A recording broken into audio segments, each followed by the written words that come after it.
Praise the lord. Hallelujah. యేసయ్యకి వందనం, యేసయ్యకి స్తోత్రం, యేసయ్యకి స్తుతి మహిమ కలుగును గాక.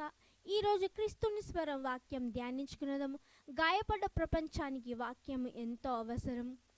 దేవా దేవా దేవా దేవాది దేవుడవు, రాజా రాజా రాజా రాజాది రాజుడవు, నిత్యం స్తుతించిన నీ రుణము తీర్చలేను, సమస్తము నీకిచ్చిన నీ త్యాగము మరువలేను.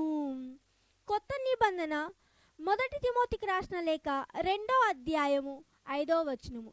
దేవుడు ఒక్కడే, దేవుని మనుషులు ఒక చోట చేర్చు మధ్యవర్తి ఒక్కడే, ఆయనే మనుషుడైన యేసుక్రీస్తు. ఆమేన్. ఇది ఏలిన వారి వాక్కు. సర్వేసునికి వందనము. ప్రతిరోజు క్రీస్తుని స్వరం పిక్ వాక్యం వస్తుంది, 1 మినిట్ వీడియో వస్తుంది. ప్రతిరోజు మరి 3-4 లైవ్లు ఉంటాయి, చూడండి, మీ స్టేటస్లో పెట్టుకోనండి. దైవ యేసు సంఘం యూట్యూబ్ ఛానల్ లైక్ చేయండి, ఫాలో చేయండి.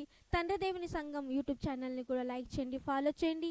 ఈ వాక్యం అందరికీ చాటించండి. దేవుని దీవెనలు పొందుకున్నదము. ఆమేన్.